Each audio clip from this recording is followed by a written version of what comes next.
রাশিয়ার black C উপকূলবর্তী শহর সোচি, যেটি পরিচিত পর্যটন কেন্দ্র হিসেবে, সেখানে হঠাৎ করেই গর্জে ওঠে ড্রোন বিস্ফোরণের শব্দ। ঘরের ভিতর অবস্থান করছিলেন রাশিয়ার প্রেসিডেন্ট ভ্লাদিমির পুতিন। তিনি কি বেঁচে আছেন? ইউক্রেনের এই হামলার 2 দিন পূর্বেই 7ই সেপ্টেম্বর রাশিয়া চালায় সর্ববৃহৎ আকাশ হামলা। 800টিরও বেশি ড্রোন ও 1 ডজন ক্ষেপণাস্ত্র কিয়েভকে লক্ষ্য করে ছোড়া হয়, আর সেখানেই ক্ষতিগ্রস্ত হয় ইউক্রেন সরকারের মন্ত্রী পরিষদ ভবন।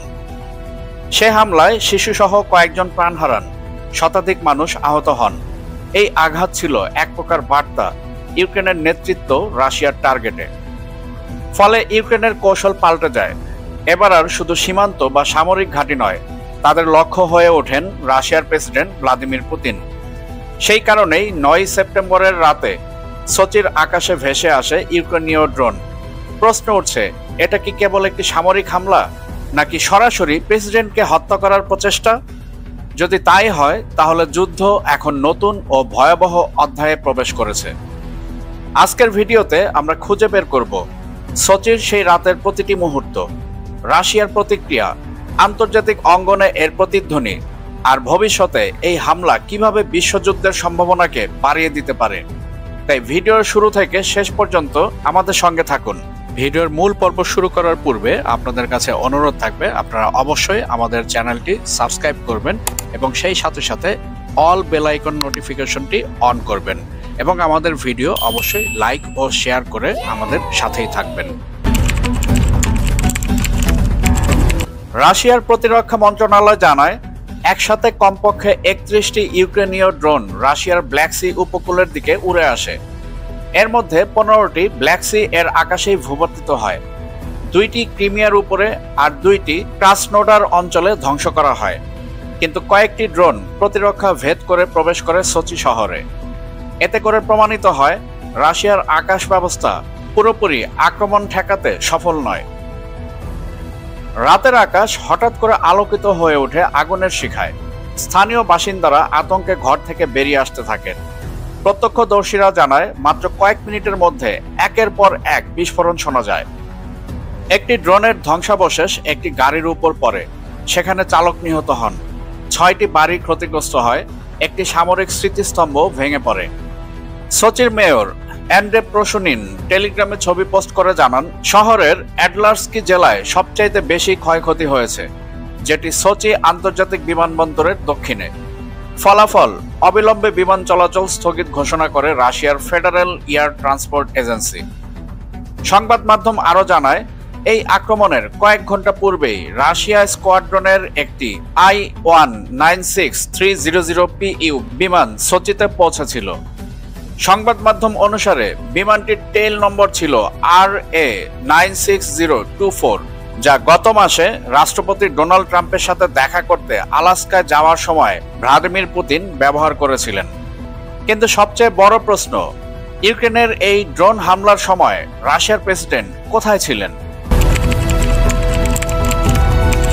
প্রথমে মনে করা হচ্ছিল এটা হয়তো কেবল একটি অবকাঠামো আক্রমণ, যেমন আগে তেল ডিপো বা সামরিক স্থাপনায় হয়েছে। কিন্তু ঘটনাস্থল বিশ্লেষণ করে দেখা যায়, ড্রোনগুলো কেবল এয়ারপোর্ট বা বাড়িঘর নয়, বরং সোচির উত্তর পশ্চিম অংশের দিকে ছুটে যাচ্ছিল, যেখানে অবস্থিত বোকারভ রুশে, অর্থাৎ রাশিয়ার প্রেসিডেন্টের গ্রীষ্মকালীন আবাসভবন। এখানেই পুতিন বিদেশি নেতাদের আতিথেয়তা দিয়েছেন বহুবার। এমনকি কোভিড-19 মহামারীর সময়ও তিনি এই জায়গাতেই থাকতেন। অতএব প্রশ্ন উঠছে, এটা কি শুধুই কাকতালীয় নাকি উদ্দেশ্য প্রণোদিত টার্গেট? যদি সত্যিই প্রেসিডেন্টের রেসিডেন্সকে টার্গেট করা হয়ে থাকে, তাহলে এটাই হবে প্রথমবার যখন ইউক্রেন সরাসরি রাশিয়ার শীর্ষ নেতৃত্বকে নিশানা করেছে। এই হামলায় যদিও পুতিনের কোনো ক্ষতি হয়নি, কিন্তু তার এত কাছাকাছি ড্রোন হামলা হওয়ায় রাশিয়ার গোটা নিরাপত্তা ব্যবস্থার জন্য বিশাল ধাক্কা।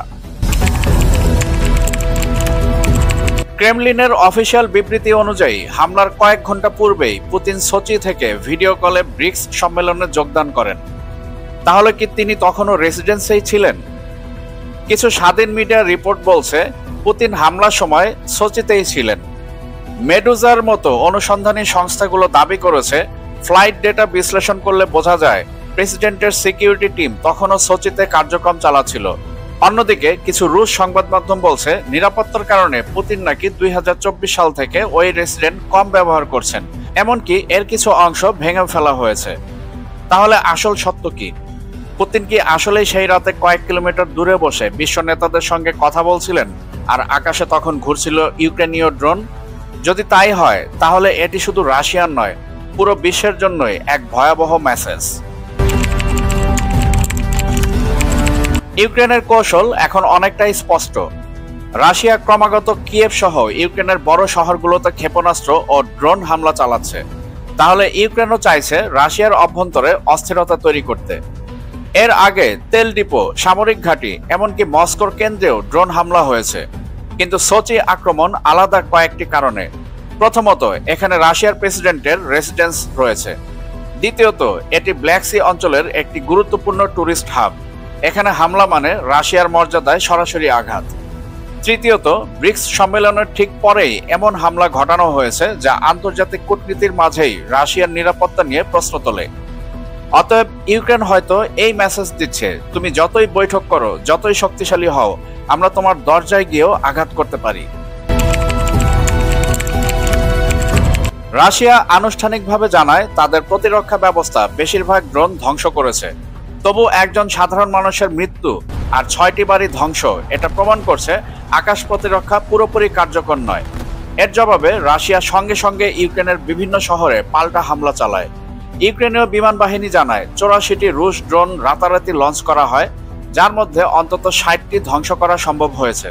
তবে 23টি ড্রোন ইউক্রেনের 10টি ভিন্ন ভিন্ন এলাকায় আঘাত হানে, আর সেখানে অন্তত 24 জন নিহত হয়, 19 জন আহত হয়। বিশেষত দোনেস্কের ইয়ারোভা গ্রামে পেনশন নিতে আসা সাধারণ মানুষের ভিড়ে হামলা হয়, যা ইউক্রেনের প্রেসিডেন্ট জেলেনস্কি সরাসরি নৃশংসতা বলে অভিহিত করেছেন। অর্থাৎ সোচি আক্রমণ আর তার জবাব, দুই দিকেই সাধারণ মানুষই মূল ভুক্তভোগী।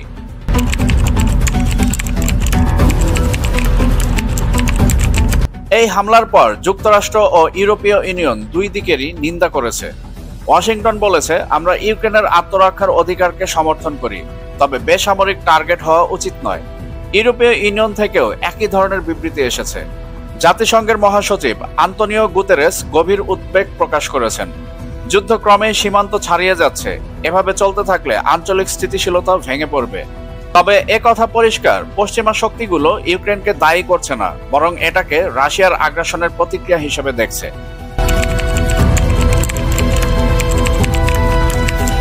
চীনের প্রতিক্রিয়া তুলনামূলক নরম।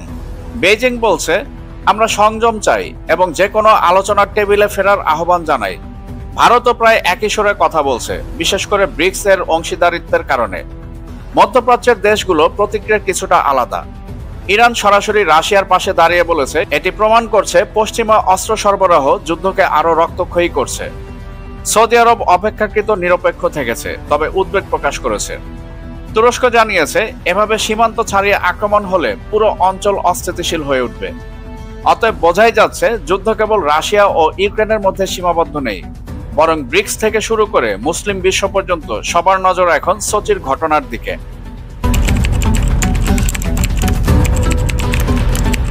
বিশ্লেষকরা বলছেন, সোচির এই আক্রমণ রাশিয়ার জন্য একটি মনস্তাত্ত্বিক ধাক্কা।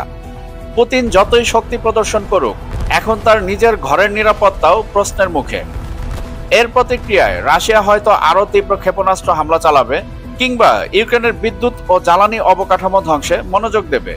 তবে প্রশ্ন হচ্ছে, কেবল সামরিক শক্তি দিয়ে কি এ যুদ্ধ থামানো যাবে, নাকি এটি আরও বিস্তৃত হয়ে ইউরোপের অন্যান্য দেশ, এমনকি ন্যাটোর সদস্যদের টেনে আনবে?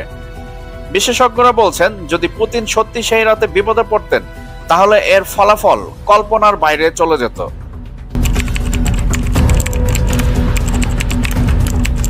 সোচির রাত দেখিয়ে দিল, এই যুদ্ধ আর কেবল সীমান্তের মধ্যে সীমাবদ্ধ নেই।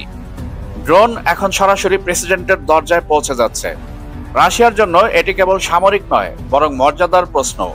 কিন্তু মূল প্রশ্ন হলো, এই পথ কি শান্তির দিকে নিয়ে যাচ্ছে, নাকি পুরো পৃথিবীকে আরো বড় সংঘাতের দিকে ঠেলে দিচ্ছে? বন্ধুগণ, আপনারা কি মনে করেন, সোচির এই হামলার পর রাশিয়া আরো ভয়ঙ্কর প্রতিশোধ নিবে, নাকি অবশেষে আলোচনার টেবিলে বসতে বাধ্য হবে? কমেন্টে অবশ্যই আপনার মূল্যবান মতামত আমাদেরকে জানাবেন। ভিডিও শেষ করার পূর্বে আপনাদের কাছে অনুরোধ থাকবে আমাদের চ্যানেলটি সাবস্ক্রাইব করে আমাদের সঙ্গেই থাকবেন এবং সেই সাথে সাথে all bell icon notification on করে দিবেন, যাতে করে পরবর্তী যে কোনো আপডেট আপনি সবার আগে পেতে পারেন।